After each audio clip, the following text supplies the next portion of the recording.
bakalamaji obasse tolina mpisa baganda bo banuuna ku machanga bukyali basajja banno bagoba n'obanuunanuuna weekoze ebintu linda kugamba kamejja kusanga awo tuli Amede bati ngampuliriza mu vairota iri shifted awo nali nkwagala oyige empisa mambo ina ekisawo kyotegesewa yesaba mwe wali obona ofuna na omulemu ojja kufuna nyoko n'abaganda bo okuva bamaka milioni kale bayika milioni ali entitled yalowooza ekintu ajja kukifuna nti wakubaka milioni ebintu byakyukamu wagenda n'obwo balinga mugwegwe walina kwekandi kubweri tasobola gikuwa olyoyita mu protocol entuufu ng'okozesa erinnya lyo bagikuma osanga ne banyanzi ebintu biri mu protocol muganda wange erinnya liri wansi. Ebyama byeyongedde kubeera nga bivaayo ku nsonga za Dr. Jose Chameleon wamu n'olutalo lwe balimu ne King Saha. Abangi bali mu kubeera nga bavaayo basaidinge ne Dr. Jose Chameleon nga be twakalaba mu lwatu ye muyimbi munne oba muganda we Palaso yavuddeyo n'amudifendinga mu lwatu n'omukulu Wyke Benda yete yadifendinze Chameleon nga Chameleon wabula yadifendinze statement ya Chameleon gye yayogedde mbu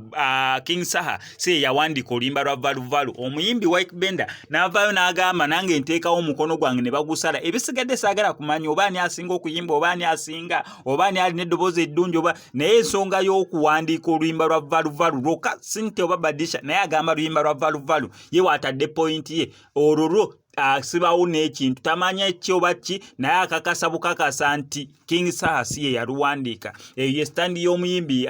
Wyke Benda. However abantu bonna basinga bavuddeyo kubeera nga basupportinga omukulu King Saha olw'ebyo byali mu kubeera nga akola ne statement ze yakola ku interview naye abangi bamugamba sebo w'okutte tota sebo w'okutte kwatira ddala sebo ensonga yontuufu amakulu mu kyo basupportinga ne Bato King Saha gye yayogeddeko ey'omukulu King Saha wamu ne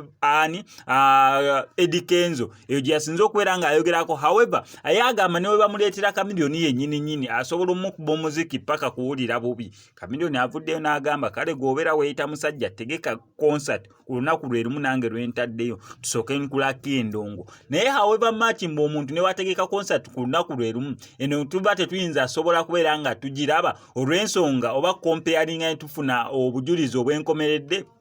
olw'ensonga nti King Saha ku state gy'aliko bakaliba gy'aliko right now kizibu kola concert n'ogamba muni ate yafunye bantu. King Saha wateekayo concert abantu bagenda ate okusinziira nga muni Dr. Jose Chameleon legendary mu music wa industry ya Uganda wategeka concert nzikiriza nkutegeeze ku Shey Sebugwawo az'okubeera ng'akutaasa ennaku n'embeera embi muli kubeera ng'oyita naddala